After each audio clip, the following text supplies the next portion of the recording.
안녕하십니까. 안녕하세요. 네, 저는 역사 공부하는 김재원이라고 합니다. 제가 준비한 이야기는 바다에 대한 이야기고요. 바다가 어떻게 세상을 바꾸었는지, 그리고 그 바다를 건넜었던 사람들에 대한 이야기를 하려고 합니다.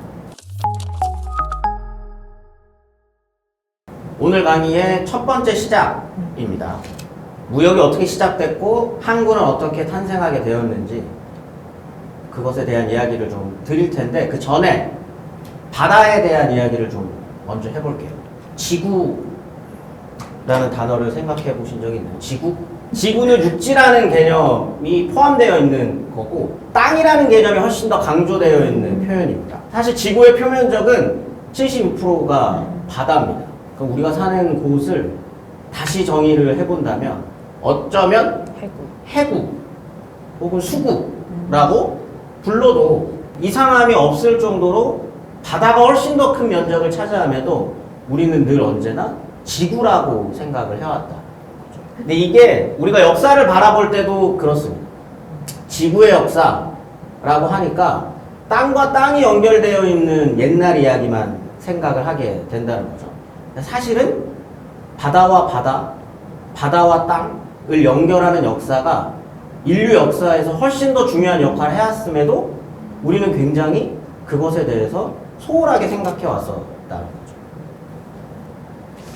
근데 바다는 인류에게 굉장히 다양한 의미를 가지고 있습니다. 제가 AI한테 물어봤어요. 바다 이미지를 찾아줄래? 라고 물어보면 이런 사진이 뜹니다. 이게 어떻게 보면 우리가 바다를 인식해왔었던 다른 이면이기도 한 거죠. 근데 실제로 바다는 그렇습니다. 그럼에도 그걸 굳이 넘어서 가려고 했었던 거죠. 해운업을 보통 뭐라고 표현하는지 들어보신 적 있나요? 해운업은 곧 뭐다라고 이렇게 표현을 많이들. 오래된 미래. 근데 이게 어떻게 보면 굉장히 상징적으로 해운업을 잘 말해주는 표현입니다. 과거에도 그랬고 현재에도 그랬고 미래에도 인류와 함께 발전할 것이라고 하는 의미를 다 같이 포함하고 있는 단어인 거죠. 지금으로부터 수만 년 전부터 인류는 바다를 건너기 위해 굉장히 오랫동안 도전을 해왔습니다.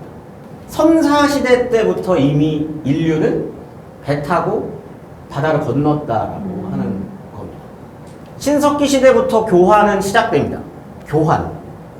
교환을 하기 위해서 존재해야 되는 전제 조건이 뭘까요? 남는 것. 그걸 좀 고급스럽게 표현하면? 잉여. 그렇지. 잉여 생산물이네. 잉여 생산물. 잉여 생산물이 만들어질 때부터 이미 교환을 시작합니다. 내가 필요한 게 있을 것이고 내가 필요 없는데도 남는 것이 있을 수 있잖아요. 그러면 그걸 들고 특정 장소에 이동을 해서 나한테 남지만 필요 없는 것들을 두고 가는 거죠. 그러면 또 누군가는 그 자리에 와서 나한테는 남지만 나한테 필요가 굳이 없는 것들을 교환해서 가는, 서로 말이 안 통해도 교환은 이루어집니다. 암암리. 서로 신뢰와 도덕에 입각해서 나한테 필요 없는 것, 하지만 나한테 필요한 것을 서로 이렇게 물물 교환을 시작을 하는 거죠. 그런데 이거는 잉여 생산물이 어느 정도 축적되었을 때 가능하지만 이것이 물물 교환의 수준을 넘어서는 만큼의 잉여 생산물이 풍족해지면 인간은 새로운 것을 하기 시작합니다. 여기서 교환이라는 개념이 처음 나오게 되죠. 교환. 그리고 전쟁이라는 개념이 나옵니다. 근데 이제 교환과 전쟁이 의미하는 바가 굉장히 커요.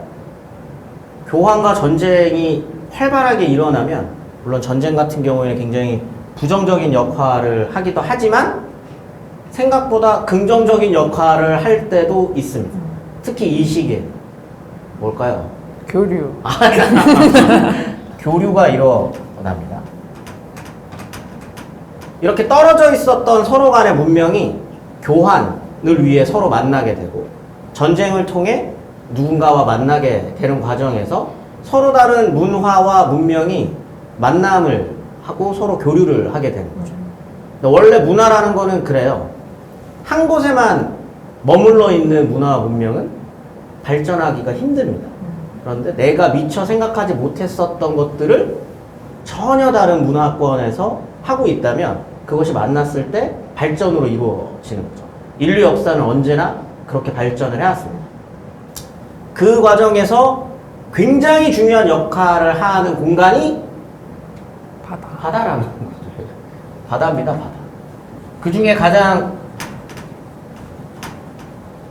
저희가 눈여겨봐야 하는 공간이 어디냐라고 하면 지중해입니다. 지중해가 어딘지는 당연히 유럽 쪽이. 지중해는 세 대륙을 다 연결하는 곳입니다. 유럽, 아시아, 아프리카 세 대륙을 연결하고 있어요. 그런데 지중해는 막힌 바다입니다. 사실 호수예요. 사실상 지중해와 연결돼서 큰 대양으로 나가는 곳이 있죠. 아, 지리를 이렇게 모르나요? 한 곳으로만 나갈 수 있습니다. 지중해는.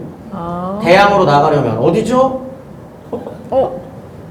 모로코와 스페인 그 사이로 이렇게 탁 나가면 옆에 대서양이 이렇게 쫙 펼쳐지죠. 그런데 대서양에서 지중해가 연결되는 그 해협은 지중해가 보다 좀 작기도 하고 여기가 굉장히 건조한 날씨이기 때문에 물이 부족해요, 늘. 그러면은 대서양과 지중해 사이의 그 공간의 흐름은 어떻게 될까요? 바다 해류의 흐름. 굉장히 큰 바다와 작은 바다가 만나니까 당연히 대서양에서 집중해라. 안으로 흘러가겠죠. 지중해 안으로. 그러면 지중해에 갇혀있는 배가 항해 기술이 굉장히 발전하기 전까지는 대서양으로 나가는 게 사실상 불가능해요. 그럼 그 안에서만 이렇게 돌죠. 그래서 되게 작은 공간이라고 생각할 수도 있지만 이 공간이 대단히 중요한 역할을 합니다. 어딘지 정말 모르시는군요. 이렇게 아프리카가 이렇게 있으면 네. 여기가 이제 홍해로 연결돼서 이렇게 아시아가 있고 여기 유럽이 있으면 여기 아프리카 이렇게 있겠구나. 그럼 여기가 대서양이고요. 여기가 이탈리아고 아. 여기가 아라비아, 그리고 여기가 아프리카. 네. 여기가 지중해입니다. 아. 여기가 네. 네네네. 이러다 보니 되게 작은 바다구나라고 생각할 수도 있지만 지중해는 세계 문화권이 만나는 곳이기도 한 거죠. 여기에 이집트가 있고 여기에 아시아 쪽에서는 메소포타미아 문명이 있을 것이고 이 두 개가 교류를 하면서 합쳐지면 유럽을 향해 나아가고 여기에 그리스 로마 문명이 있는 거죠. 그 문명들을 서로 연결하는 바다가 지중해입니다. 그렇기 때문에 동서양이 서로 만나는 교류의 장으로서 굉장히 중요한 역할을 했었던 바다인 거죠. 그래서 보통 유럽인들, 특히 로마의 사람들은 지중해를 우리들의 바다라고 표현하기도 했었습니다. 로마 제국이 어떻게 이렇게까지 발전할 수 있었냐라면 굉장히 다양한 이유가 있겠지만 가장 중요한 거 하나만 꼽아라 라고 하면 로마의 지리적인 위치이기도 합니다. 왜냐하면 지중해와 만나서 거기서부터 강으로 이렇게 흘러가서 내륙으로 뻗어나가는 곳이죠. 그러면 유럽 문명을 선도하기에 대단히 굉장히 유리한 위치를 차지하고 있는 거죠. 그러다 보니 이 로마가 당시에는 로마 제국이 있었을 당시에는 해양 네트워크의 중심적인 역할을 합니다. 적어도 유럽과 근동과 아프리카 그 사이에 있었던 문명권에서는. 이게 중요해요. 그 시기에 교역을 할 때 적어도 고대 무역에서 가장 중요한 위치를 점하는 사람이 누구인가? 입니다. 왕이죠. 왕이 모든 것을 주관합니다. 사실 먼 곳에서 그 교류가 이루어지는 과정은 우리가 생각하는 것보다 굉장히 복잡한 과정이잖아요. 어떤 문화권이 서로 어떤 나라와 나라가 이렇게 연결되는 무역을 한다. 네. 나라가 주관하지 않고 민간에만 모든 것을 맡긴다면 그것이 쉽게 이루어질 수 있는 작업일까요? 아니요. 굉장히 어려운 작업이겠죠. 당연히 이 시절에는 그 모든 것을 국왕이 선정합니다. 그리고 그걸 선정한 국왕이 직접 나가서 무역하는 건 아닐 테니까. 왕의 허락하에 무역할 수 있는 상인들이 서로 간에 연결이 되는 거죠. 그래서 곧 이때의 상인은 자기가 속한 국가의 왕에게 소속되어 있는 왕의 상인이라고 불리기도 합니다. 그만큼 왕의 역할이 굉장히 중요했었던 거죠. 그러니까 교역로를 지배하는 건 국왕이에요. 계속 이루어지죠. 대항해 시대 이후로도 이 전통은 이루어집니다. 우리가 흔히 주식회사의 출발이라고 하는 회사 어디죠? 동인도 회사라고 들어보셨나요? 네. 네덜란드의 동인도 회사, 그리고 뒤따라서 이제 영국, 그다음에 유럽의 여러 나라에서 동인도 회사라는 걸 만들죠. 이게 주식회사의 시초인데, 주식회사라고 하니까 민간 회사처럼 느껴지지만 국가의 전폭적인 지원과 국가의 관리가 없는 동인도 회사는 존재할 수 없어요. 그만큼 국가가 이 교역로를 어떻게 관리하고 통제하느냐가 대단히 중요한 역할을 했던 거죠. 고대 왕, 대항해 시대에는 동인도 회사라고 하는 이름으로 불렸지만 이 동인도 회사를 실질적으로 관할하는 건 국가였고, 지금 해양무역을 주관하는 곳이 어디라고 할 수 있을까요? 해양수산. 그렇죠. 해양수산부죠. 잠깐 동아시아로 가볼까요? 동아시아도 마찬가지입니다. 오히려 지중해보다 동아시아가 해양 네트워크를 훨씬 더 빠르게 발전시켰던 곳이라고 할 수 있을 것 같은데, 여기 지도는 그래도 많이 보셨던 지도죠. 네. S자로 이렇게 계속적으로 있는 이 해양 문화들이 고대부터 서로 연결이 됩니다. 고대에서부터 이 해양로를 따라, 이때는 대양으로 나가는 게 아니라 근처에 있는 이 육지들을 서로 이렇게 연결하는 거잖아요. 그런 거를 무슨 항로라고 하죠? 연안 항로라고 하죠. 연안 항로. 이렇게 육지들을 이렇게 이어서 이렇게 가는. 그런 게 너무 좋은 조건이지 않나요? 왜냐면 각자 문화가 자연스럽게 발전해 오고 있는 서로 간의 나라들이 서로 연결되기가 너무 좋아요. 여기는 폐쇄적인 바다 환경이 아니기 때문에. 그러니까 굉장히 일찍부터 서로가 이어집니다. 유럽 같은 경우에는 지중해에서만 이동이 가능한 거죠. 유럽과 아시아와 아프리카가 연결되는 항로가. 근데 여기는 그렇지 않아요. 훨씬 더 열려있는 공간입니다. 그렇기 때문에 고대에서부터 중동에 있었던 그 아랍 문화권과 인도와 동남아와 중국과 일본과 한국이 서로 연결될 수 있는 거죠. 뭐 뒤에 한국 무역의 역사를 하면서 또 얘기를 하겠지만, 신라 시기부터 아랍 상인들이 한반도 땅으로 올 수 있었던 건 이렇게 서로 바다가 연결되어 있었기 때문에 가능한 겁니다. 이게 나중에 대항해 시대 이야기를 할 때 저 후추라고 하는 해상교역이 굉장히 중요한 역할을 하게 되는데, 사실 한국의 조선이라고 하는 나라에서부터 굉장히 빠르게 우리는 후추를 먹어왔어요. 왜 그렇게 놀라시죠? 그 후추 만든 거죠. 무슨 후추? 후추가 다른 후추가 있나요? 페퍼.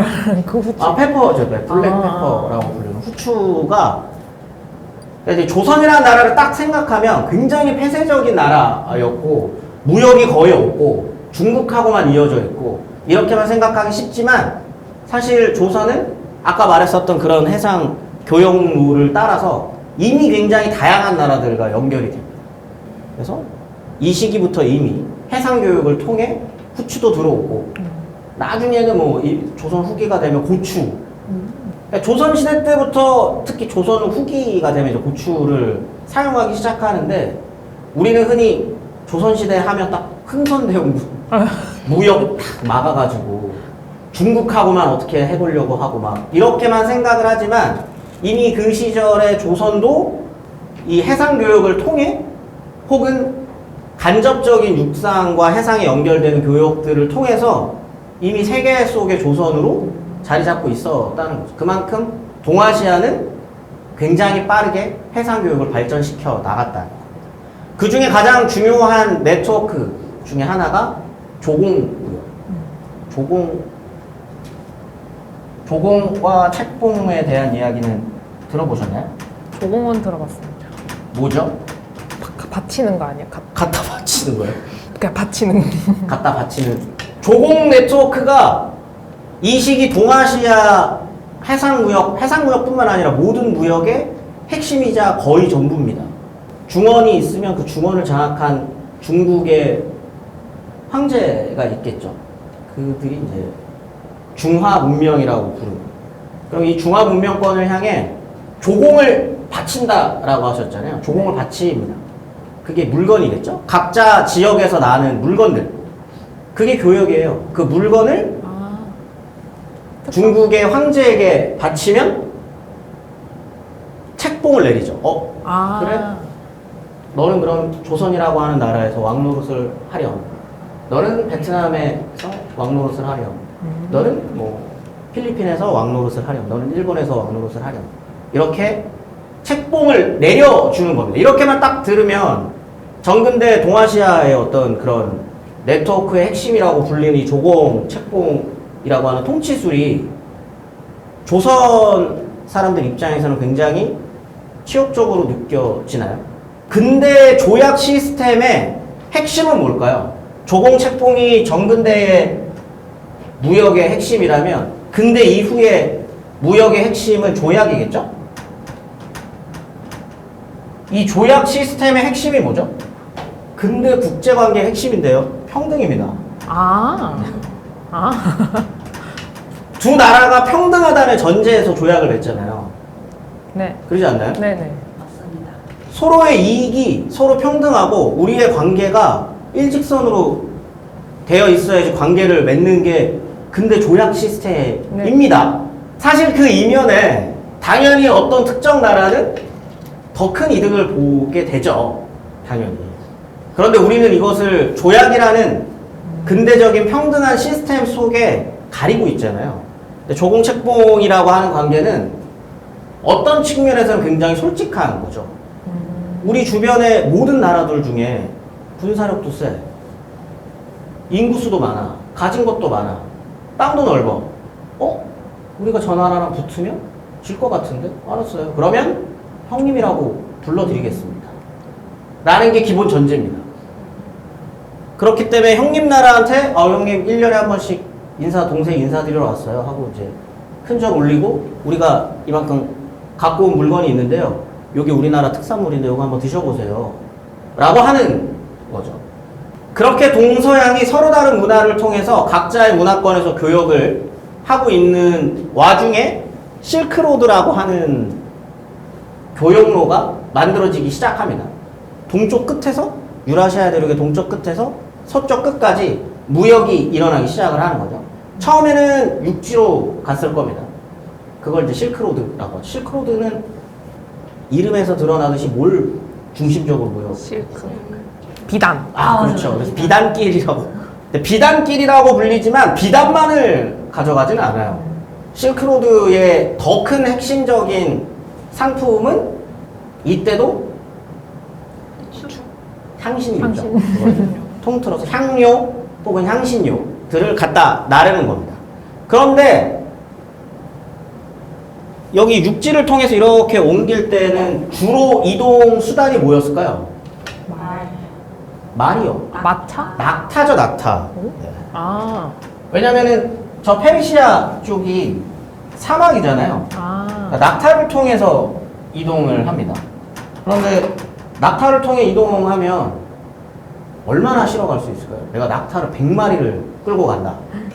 옆에 주렁주렁 매달고 후추를 가져가겠죠. 그럼 낙타가 저 페르시아를 건너오는 저기를 넘어오는 그 시간이며 낙타를 싣고 가는 어떤 그 물건의 한계들이며 여러 가지가 좀 뭔가 부족하다라고 느껴질 수 있을 거예요. 무엇과 비교하면? 배랑 비교했을 때. 배에는 어마어마하게 실릴 수 있잖아요. 그러다 보니까 어느 순간 깨닫죠. 이걸 낙타로 옮기는 것보다 배로 옮기는 게 훨씬 더 다양성 면에서나 물동량 면에서나 교역의 정례화 면에서나 차비하는 왕국의 숫자의 면에서나 훨씬 더 유리하구나 라고 하는 걸 깨달으면서 어느 순간 동서양의 문화가 만나는 과정은 육지보다는 바다를 더 이용하게 됩니다. 바다를 통한 바다의 실크로드가 혁명적으로 문화권의 이동을 급격히 촉진시키게 되는 거죠. 그 중에서도 아주 진기한 향신료가 혁명적인 변화를 일으키게 됩니다. 이게 이제 유럽 사람들이 주로 먹는 음식과도 관련이 있을 수 있어요. 유럽인들은 주로 육식을 하죠. 후추 없이 고기 드셔보죠. 후추 없이 고기 먹는 게 굉장히 힘듭니다. 특히나 이때는 정육 기술이나 이런 게 발전하지 않았기 때문에 고기의 어떤 누린내라든지 이런 것들을 소금으로만 잡기가 힘들잖아요. 그러다 보니까 향신료는 유럽인들의 식문화에서 굉장히 중요한 역할을 하게 되는 거죠. 후추뿐만 아니라 뭐 정향, 육두구 뭐 이런 다양한 향신료들이 유럽인들의 식습관에는 꼭 필요한 거예요. 꼭 필요한 게 됩니다. 이게 향신료를 통해서 근본적으로 유럽인들의 입맛이 변해가게 되는 건데, 물론 그 이전에도 향신료가 필요할 때가 있었습니다. 향신료는 음식에도 쓰이지만 약재로 주로 쓰이고요. 약재, 음식, 약재. 과학적으로 증명되지는 않았지만 부패를 방지하는 데도 씁니다. 과학적으로 증명되지는 않았어요. 그리고 그것이 진짜 부패를 늦추지는 않는다고 해요. 하지만 이 시절에 유럽인들이 그렇게 믿었다는 게 중요한 거죠. 그러니까 부패를 늦추기 위해서 후추를 뿌리고 향료를 뿌리면 이렇게 될 수도 있다라고 믿었고, 그거를 특정한 곳에도 쓰기도 합니다. 특히 이집트에서. 어디다 썼을까요? 그렇죠. 거기다 그냥 바르는 거죠. 그렇게 되면은 향료는 어떤 그런 어떤 물건이었을까요? 굉장히 귀한 물건이죠. 사치품이기도 하고 귀족들의 상징과 같은 물건이 됩니다. 그런데 이 귀족들의 상징적인 물건이었었던 이 향신료가 어느 순간 보통 귀족들은 웬만하면 쓰지 못할 정도로 가격이 폭증하는 사건이 벌어지게 되고, 그것이 역사적으로 연결되는 게 대항해 시대라고 하는 역사적인 사건과 만나게 되는 거죠. 굳이 아까 제가 지중해의 무역과 동아시아의 무역을 구분해서 말씀드렸었던 건 대항해 시대 이전과 이후로 이 동아시아 문화권과 특히 동아시아뿐만 아니라 인도를 포함한 이 아시아 문화권과 유럽의 문화권에, 물론 문화의 수준이라는 거는 있을 수 없죠. 발전의 그것을 다 문화적인 무엇인가로 설명할 수는 없겠지만, 삶의 그러면 어떤 수준이라 그럴까요? 삶의 수준의 측면에서 아시아와 유럽의 격차는 굉장히 컸습니다. 아시아는 유럽에서 나는 물건 중에 필요로 하는 게 없어요. 모든 게 다 납니다. 징계, 금, 은, 아니면 물건, 옷, 모든 것이. 아시아는 유럽의 물건을 필요로 하지 않아요. 그런데 유럽은 모든 물건을 아시아에서부터 떼옵니다. 어지간한 것들. 실크로드. 왜 실크로드가 필요했을까요? 대항시대 이전에는 단순합니다. 실크로드가 필요했었던 이유는 옷을 만들 비단? 비단을 만들지 못하기 때문인 거죠. 그럼 유럽인들은 뭘 입었을까요? 주로 양모를 입거나 모직물을 입습니다. 모직물. 그러면 덥지 않겠어요? 비단이 필요하죠. 모직물이 아니라 면직물이 필요합니다. 면직물은 유럽에 없어요. 유럽의 아주 나중에, 대항시대 이전이긴 합니다만, 이탈리아 남부에 유일하게 한 군데에서 비단을 짜낼 수 있는 기술을 하나 갖고 있습니다. 그거 말고는 면직물을 자유롭게 사용할 수 없어요. 아까 향신료는 못 들고 들어갑니다. 일단 나지가 않아요. 주로 향료가 나는 건 아랍과 인도죠. 특히 후추는 인도에서만 났어요. 지금은 뭐 한국에서도 키우는데 이 시절은 후추가 인도에서만 납니다. 인도에서 출발을 하면 배 타고 인도를 돌아서 아라비아 반도를 거쳐서 홍해를 통해 넘어오면 거기 지금은 이제 수에즈 운하로 뚫려 있지만 거기에서 딱 출발하면 위로 지중해를 타고 올라가면 딱 한 군데에서만 무역을 할 수 있습니다. 베네치아입니다. 베네치아. 베네치아의 상인. 네네. 베니스의 상인, 베네치아의 상인, 베네치아를 통해서만 향신료가 유럽 안으로 들어올 수 있습니다. 모든 걸 독점하고 있었죠. 왜일까요? 왜일까요? 왜 베네치아에서만? 이때 당시에 아까 말했잖아요. 그 페르시아 쪽, 아랍 쪽과 유럽을 연결하는 스웨즈 운하가 전에는 이제 지중해가 이렇게 있으면 오른쪽은 이 시절에는 10세기 이후, 8세기 이후가 되면은 특정한 문화가 지중해 동쪽과 남쪽을 장악합니다. 8세기 이후 지중해의 동부와 남부를 장악한 문화를 흔히 이슬람 문화라고 하죠. 이슬람. 네. 대답이 이슬람. 그럼 이 시절에 유럽은 무슨 문화라고 하죠? 가톨릭입니다. 네. 기억 하나도 안 나. 둘은 적대. 상극이죠. 왜죠? 전쟁을 했잖아요.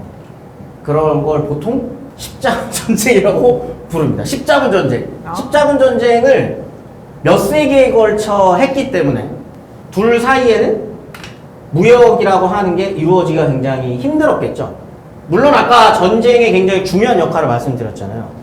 서로 간에 문화가 교류되는 측면은 있지만 무역만 딱 잘라놓고 얘기하면 아시아에서 이슬람으로 넘어와서 유럽으로 가게 되는 그 이전까지 로마가 우리들의 바다라고 불렸었던 지중해는 사용되지 못하는 거죠. 왜냐하면 막혀 있잖아요. 전쟁을 하고 있는 과정에서. 그런데 유일하게 한 군데가 뚫려 있었던 게 베네치아였던 거예요. 여기에서만 무역이 허락돼요. 그러면 아시아를 통해 이슬람을 거쳐서 유럽으로 들어가는 모든 문화, 모든 어떤 물건, 그것은 다 베네치아에 머물러 있는 거죠. 그러면 이 베네치아에서 유럽으로 물건들이 이렇게 뻗어 올라가야 되는데 베네치아의 상인들이 이걸 제 가격에 팔았을까요? 우리가 이걸 모든 것을 독점하고 있는데 아니요. 그렇지 않습니다. 굉장히 고가에 팔게 되는 거죠. 중개무역을 하는 입장에서 내가 이렇게 어렵게 그 다음에 우리가 모든 것을 독점하고 있는데 뭐하러 이걸 싸게 팔겠어요? 향신료의 가격이 오릅니다. 그러다 보니까 향신료를 확보하기 위한 쟁탈전을 벌이게 되고 그것이 대항해 시대를 열게 됐었죠. 그런데 대항해 시대를 열기 위해서는 굉장히 중요하게 전제되어야 되는 것들이 있죠. 일단 비용, 시간, 기술력이 담보돼야 됩니다. 어떻게 보면 투자가 굉장히 크게 이루어져야 하는 거죠. 그럼에도 불구하고 여러 나라에서 이 대항해 시대를 시작하게 되는데 한 번만 성공해도 후추 20g으로 이때 당시에 유럽에서 어느 정도의 가치를 가졌을까요? 노예 한 명. 그럼 이 정도 한 뭉태기, 이 정도? 한 주머니로 저택을 살 수 있어요. 금보다 비쌌던 거죠. 그 정도의 가치이다 보니 배를 하나 띄워요. 죽을 수도 있어요. 근데 100척 띄어서 50척이 오더라도 이거 하나에 집 한 채를 살 수 있는데 배에 후추를 가득 싣고 절반만 돌아왔다고 생각을 해봅시다. 그래도 그 이익은 우리가 지금 생각하는 수준을 넘어서는 수준이었던 거죠. 그러니까 출발합니다. 가장 먼저 출발했던 나라는 저 아저씨가 누군지 아시나요? 아니요. 에니크 왕자라고 들어보셨나요? 아니요. 처음 들으세요? 네. 포르투갈의 에니크 왕자가 먼저 시작을 합니다. 뭐 에니크 왕자는 잊어버려도 되지만 포르투갈이라고 하는 나라가 중요하죠. 포르투갈. 왜 포르투갈이 먼저 시작했을까요? 지리적인 위치 때문입니다. 포르투갈이 지금 어디 있죠? 유럽의 가장 서쪽에 있습니다. 유럽의 가장 서쪽에 있기 때문에 이 포르투갈이라고 하는 나라가 후추를 얻기 위해서는 이탈리아까지 가가지고 받아와야 되는데 그 사이에는 스페인도 있고 프랑스도 있고 그걸 넘어서 이탈리아까지 가야 되는 거죠. 지중해를 타고 가더라도 연안 항로를 이용하면 당연히 여러 곳을 거쳐서 가야 돼요. 다시 돌아오는 것도 힘들고. 그렇게 해서 굳이 얻을 수 있는 게 내가 원래 후추를 살 수 있는 가격보다 100배 이상이라 굳이 유럽 지중해 항로나 아니면 육로를 통해서 갖고 오는 게 아니라 내가 직접 갈 수 있는 기술을 공부해 보겠다라고 생각을 할 수 있겠죠. 그걸 생각해냈었던 사람이 이 에니크 왕자라고 하는 사람입니다. 여기에요, 포르투갈이. 아. 그러니까 이탈리아가 여기 있으니까 저까지 돌아가느니 우리가 길게 돌자라고 하는 생각을 했었던 거죠. 그러다 보니 아프리카의 희망봉을 돌아서 인도양을 건너 캘리컷이라고 하는 인도까지 도착하게 됩니다. 유럽인이 지중해랑 육로가 아니라 대양을 건너서 처음으로 인도에 도착한 거예요. 후추의 원산지. 지중해와 육로가 아니라 대양을 통해서 인도에 도착한 대항해 시대에 어떻게 보면 정점의 출발을 탁 알렸던 바스코 다가마라는 포르투갈 사람이 아프리카를 돌아서 희망봉을 거쳐서 인도의 캘리컷이라고 하는 곳에 딱 도착을 합니다. 도착하자마자 외쳤던 말이 있어요. 여기가 인도구나 라고 하는 걸 딱 깨닫고 딱 도착하자마자 외쳤던 말이 그리스도와 향신료를 위하여라는 말입니다. 이 말이 상징하는 게 있는 거죠. 그리스도는 당시 포르투갈의 종교이기도 했었고 그것보다 더 중요한 건 향신. 내가 여기까지 온 이유는 단 하나, 향신료였었던 거죠. 향신료를 위하여라고 하는 말과 함께 캘리컷의 통치자와 바스코 다가마가 서로 만납니다. 그런데 아까 이 대항해 시대 이전까지 유럽과 아시아의 차이를 말씀을 드렸잖아요. 이때 유럽이었었던 포르투갈이 캘리컷과 무역하기 위해서 가져갔었던 물건들이 굉장히 보잘것이 없습니다. 양모로 되어 있는 옷감. 인도 굉장히 덥거든요. 양모 필요 없는 물건인 거죠. 동물 막 털 달려 있는 모자, 되게 조잡한 식기류 뭐 이런 거를 가지고 우리와 무역을 해주지 않겠어요? 라고 캘리컷의 통치자한테 이야기를 하죠. 심지어 그때 만났었던 캘리컷의 통치자는 왕도 아니에요. 그런데 바스코 다가마는 그 사람을 왕으로 알고 있었어요. 그게 문화의 격차를 말해주는 거죠. 그때 그 캘리컷의 통치자가 그 물건을 보고 좋은 물건 갖고 왔으니까 교역을 한번 시작해볼래? 라고 말할 수는 없었겠죠. 교역을 허가하지 않습니다. 그리고 돌아가게 되죠. 다시 돌아갈 때 처음에 출발할 때 한 150명 정도 출발을 했는데 도착한 사람은 55명밖에 되지 않았습니다. 굉장히 험한 항해였다라고 하는 거죠. 그럼에도 바스코 다가마가 갔다 왔는데 별것도 없고요. 힘들더라고요. 끝냈을까요? 2차 항해를 출발합니다. 그때는 어떻게 갈까요, 이제? 다른 걸 신고. 잔뜩 싣고 갈 게 없다니까요. 유럽은 아시아에 팔 수 있는 게 없습니다. 무기를 싣고. 이런 거는 굉장히 대답을 잘하시죠. 무기를 싣고 갑니다. 유일하게 아시아보다 유럽이 앞섰던 단 하나의 기술을 말하라고 하면 전쟁수. 그렇죠. 전쟁 무기류는 하나 앞서요. 가장 중요한 게 포의 길이요. 길게 만드는 사정거리죠, 사정거리. 아. 포의 사정거리가 유럽이 훨씬 더 앞서 있었기 때문에 붙으면 해상에서 붙으면 잽이 안 돼요. 디우 해전이라는 굉장히 유명한 어떻게 보면 인류 역사를 바꿨었던 해전이 있습니다. 포르투갈에서 출발한 18척의 배가 아라비아와 인도의 연합함대 100척 이상의 배를 한 척도 부서지지 않고 대파합니다. 이게 인류 역사를 바꿨었던 해전이거든요. 바다에서의 싸움을 통해 무역권을 쟁취했었던 거죠. 그 이후로 인도를 거쳐서 포르투갈은 아시아 더 동쪽으로 나아가게 되고 마카오를 건너 지금의 동남아 그리고 일본까지 연결되는 무역로를 차지하게 됩니다. 포르투갈이 이거 성공했어요. 포르투갈이 처음으로 성공합니다. 옆에 포르투갈만큼 이탈리아와 멀리 떨어져 있는 나라가 있죠. 스페인도 출발합니다. 근데 스페인은 다른 방향의 항로를 찾죠. 포르투갈이 밑으로 아프리카를 건너갔는데 우리는 포르투갈이 장악하고 있는 무역로 말고 다른 곳을 뚫어보자 라고 생각을 했던 거죠. 흔히 이 시기에 사람들이 지구는 둥글다라는 생각을 못했다라고 생각하시는 분들이 많은데 그렇지는 않아요. 이미 지구가 둥글다는 건 굉장히 오래전부터 상식적으로 알고 있는 내용입니다. 하지만 아까 바다가 어떤 존재라고 했죠? 굉장히 무섭고 이제 경계와 두려움의 대상이라고 했잖아요. 그러다 보니까 더 멀리 나아가지 못했었던 거죠. 그런데 포르투갈은 그걸 이겨냈잖아요. 스페인도 지구는 둥글인데 얘네는 밑으로 갔으니 우리는 미국? 왼쪽으로 가자. 아. 지구는 둥그니까 자꾸 걸어 나가면 다 만나. 온 세상 어린이를 만나는 거잖아요.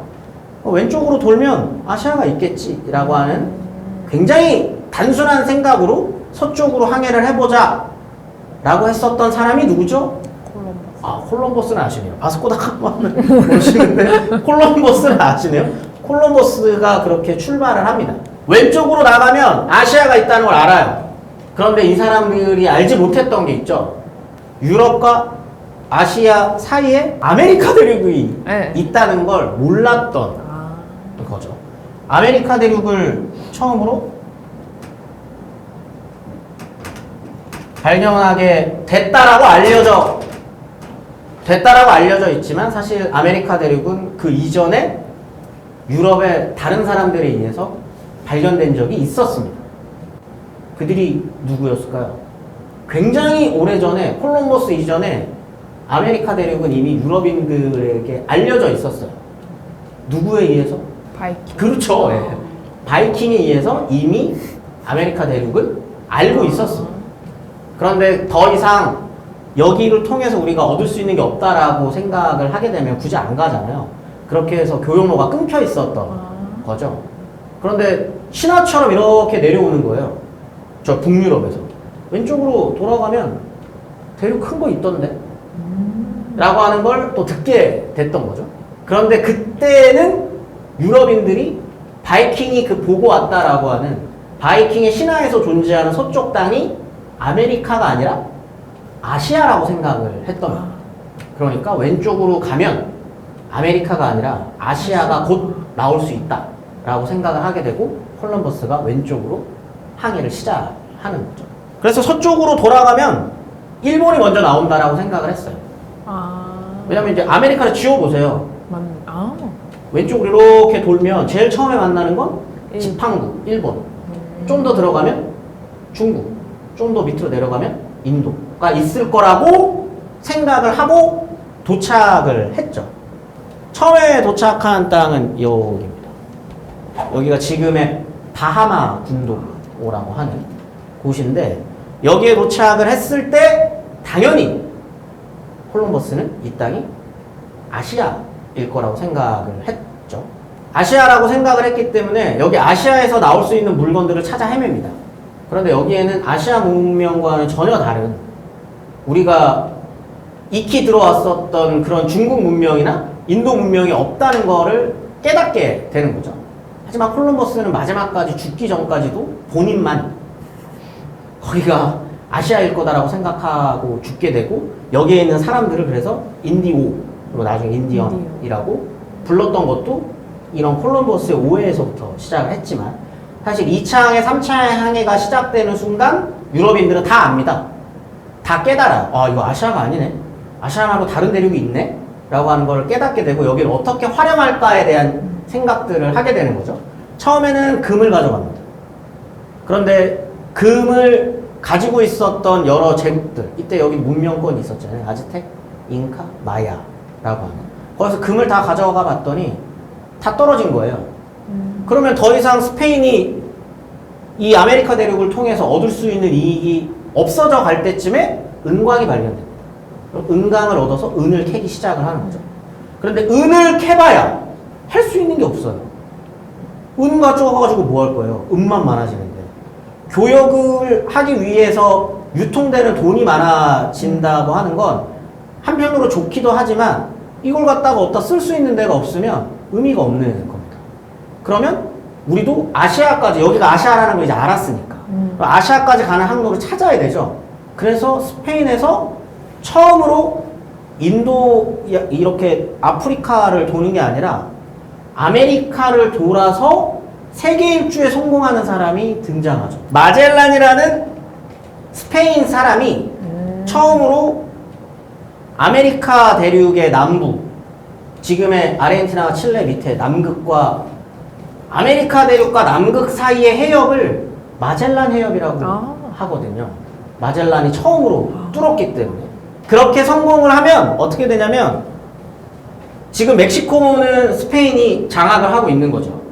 그러면 이 퍼시픽 태평양 항로가 딱 뚫려서 하와이를 거쳐 괌을 거쳐서 도착하는 땅이 필리핀이에요. 근데 필리핀은 이 시절에 굉장히 무역이 번성했었던 곳입니다. 아시아의 많은 문화들이 필리핀의 물라카 해협, 물라카라고 하는 지역에 모여 있거든요. 그러면 어떻게 되냐면 여기에 필리핀이 있으면 여기에 멕시코가 있고 스페인을 일직선으로 해로로 연결할 수 있어요. 그럼 여기서 은이 난다 그랬잖아요. 네. 여기서 난 은으로 필리핀으로 가서 아시아의 향신료를 싣고 다시 멕시코로 오면 이 멕시코에서 그 향신료를 가지고 스페인으로 가는 거죠. 그럼 다시 스페인에서 배를 띄워서 멕시코에 들려서 은을 가지고 필리핀으로 가고 다시 오고 이 무역로가 완성됩니다. 이게 처음으로 태평양과 대서양을 연결하는 항로가 완성됐었죠. 그렇게 대항해 시대에서 스페인이 포르투갈에 이어서 무역로를 넓혀 나가기 시작합니다. 그러면 다른 유럽 나라들은 당연히 가만히 있지 않겠죠. 국가에서 전폭적으로 지원을 하게 되고 동인도 회사라는 것을 설립해서 이 회사를 중심으로 아시아의 무역권을 넓혀 나가기 시작을 합니다. 본격적으로 포르투갈과 스페인과 영국과 네덜란드 이 이외의 다른 나라들의 식민지 젠탈전이 시작이 되는 거죠. 이 시기에 유럽과 아시아의 가장 뚜렷한 차이 하나를 말해라 라고 하면 역시 제가 아까 전에도 쭉 강조했었던 하나입니다. 국가가 얼마나 이 해양 무역에 개입했느냐 하지 않았느냐의 차이입니다. 이 대항해 시대가 특정한 사건과 만나게 되는데 그 사건이 바로 산업혁명입니다. 산업혁명과 대항해 시대가 만나서 완성되는 하나의 이즈음이 있죠. 주의. 이즘. 제국주의가 완성이 됩니다. 그러면서 조금씩 세상이 우리가 지금까지 알던 세상과는 다른 방향으로 흘러가게 되죠. 영국에서 먼저 시작합니다. 산업혁명은. 굉장히 다양한 혁명이 있었죠. 영국의 근대화의 과정을 상징하는 중요한 혁명, 뭐죠? 명예혁명 이후로 봉건제가 조금씩 해체됩니다. 그러면서 자유로운 농민층이 성장을 하게 되고요. 그러면서 농촌에서는 모직물이 발달하게 되죠. 근데 이런 모직물 공업이 발달하기 위해서는 영국의 특수한 상속제도가 한몫을 해요. 영국은 귀족이 되는 과정이 굉장히 독특하고 폐쇄적입니다. 우리 아빠가 귀족이에요. 우리 아빠 공작이에요. 아빠가. 상상만 해도 좋지 않나요? 우리 아버지가 공작. 너무 좋아. 그런데 맞으세요? 그럼 공작이 될 수 없어요. 오. 둘째세요? 네. 둘째. 아 여기 맞이에요? 혼자예요. 혼자예요? 아 그러면 그대로 물려받는. 아. 원래 이제 이때는 여성은 그럴 수 없지만 장자만이 유일하게 귀족이 됩니다. 헐. 그럼 둘째, 셋째는 아니에요? 귀족이 될 수 없어요. 대신에 상속은 받아갈 수 있죠. 아. 그럼 그걸 가지고 내가 귀족이 아니야. 아빠는 귀족이지만. 근데 물려받은 돈은 있어. 그럼 뭘 할까요? 그걸 사요. 사업을 하죠. 아 귀족을 산다고요? 네. 살 수 없습니다. 진짜요? 이때는 절대 살 수 없어요. 그러니까 어. 왕으로부터 허락된 지위이고 신분이기 때문에 신분을 살 수 있는 건 한국사 공부를 열심히 하셨네요. 신분을 살 수 있는 건 조선에서 일어났었던 변화인 거고 이 시절에 신분은 살 수 없죠. 그러면 차남들이 장사를 하고 그걸 광범위하게 대농장을 경영하기 시작합니다. 그들을 부르는 역사적인 명칭이 있죠. Ladies and 젠틀맨. 젠틀맨이죠. 젠틀리라는 이름으로 우와. 변화가 됩니다. 그들이 영국의 다양한 혁명을 추동하기 시작을 하는 거죠. 왜냐하면 돈이 모이잖아요. 돈이 모이니까 그들이 이제 시작을 하게 되는데 대항해 시대 이후에 인도의 면직물에 관심을 가졌었던 나라가 영국입니다. 아까 면직물은 유럽이 아니라 아시아에서 유행을 했었다 그랬죠. 인도를 딱 갔더니 면직물이 너무나도 화려한 거죠. 그래서 이거를 가지고 우리도 장사를 해볼까? 라고 하는데 그렇게 되면은 무역이라고 하는 건 한쪽이 이 물건을 너무나도 원할 때는 불균형이 일어나죠. 이걸 가지고 뭘 하려고 하다 보니까. 그러니까 영국의 은이 계속 빨려나가는 거예요. 인도로. 그럼 이거를 어떻게든 변화시켜야 되지 않겠습니까? 그럼 원래 인류 문화의 발전이라는 건 결핍과 궁핍함에서부터 시작을 하거든요. 우리가 면직물이 필요한데 이게 없다라고 하면 이걸 어떻게든 만들어야 된다라는 생각을 하는 거죠. 그게 산업혁명이 일어난 결정적인 이유입니다. 부족하면 우리가 어떻게든 이거 대량 생산으로 만들어야 된다라고 이제 생각을 했던 거죠. 그러면서 면직물 공업이 영국의 산업혁명을 추동하게 되고 영국에서 면직물이 인도보다 양질의 것으로 더 많이 나오게 돼요. 근데 문제는 경제 구조가 어떻게 변화해야 하느냐인 거죠. 무역 구조가 변화하기 시작합니다. 이제 영국에 면직물이 많아요. 그런데 이 면직물을 팔아야 되지 않겠어요? 면직물을 팔아야죠. 자, 영국 사람이 100명입니다. 예전에는 이 100명을 채우기 위해 인도에서 100개, 200개씩 떼와서 팔았어요. 그런데 이제 산업혁명을 통해 면직물이 한 달에 1000개, 10,000개씩 나와요. 인도로 갑니다. 인도에는 인구가 많으니까요. 이집트로 갑니다. 이집트도 식민지로 삼았으니까요. 그런데 거기에 있는 나라들이 영국산 면직물을 사기 위해서는 혹은 영국에서 생산하는 다른 물건들을 사기 위해서는 필요한 전제 조건이 있죠. 그걸 살 수 있는 경제력이 뒷받침돼야 돼요. 그러기 위해 식민지를 개발시켜 나가죠. 그게 제국주의의 시작인 거죠. 예전에 식민지는 단순 약탈의 대상이었어요. 여기서 나는 면직물 뺏어가고 여기서 나는 면 그냥 뺏어가고 여기 아메리카에 있는 사탕수수 어떻게든 가져가고 아프리카에 있었던 노예들 뺏어가면 됐는데 이제 더 이상 그것만으로는 교역이 원활하지 않다는 걸 깨닫습니다. 왜냐하면 유럽에서 생산될 수 있는 물건들이 다양하고 많아지니까 역전된 거죠. 그러면 그 정도 수준으로 자신들이 갖고 있었던 식민지도 개발이 돼야 돼요. 그러면서 제국주의가 시작됩니다. 그렇게 되면 무한정으로 내가 갖고 있는 식민지에서는 뭐든지 할 수 있어요. 여기서 물건도 여기서 원자재도 갖고 올 수 있죠. 노예도 가꿀 수 있어요. 여기를 적당히 개발시키면 여기가 상품 판매 통로도 될 수 있어요. 그러면 식민지를 많이 갖고 있을수록 많이 팔 수도 있고 많이 생산할 수도 있고 모든 것이 가능해지는 거죠. 그럼 서로 식민지를 놓고 전쟁을 하기 시작합니다. 그렇게 유럽은 제국주의로 확장을 하게 되면서 바다를 더욱더 중요한 상품을 판매하는 그 상품이 이동되는 공간으로 활용하기 시작합니다.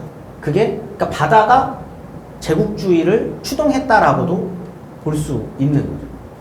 이렇게 이제 고대 유럽의 역사, 그다음에 아시아의 역사에서부터 세계사 전반의 무역의 흐름 그리고 해운업의 중요성에 대한 이야기를 했는데 1교시는 이 정도에서 마무리하도록 하겠습니다. 수고하셨습니다.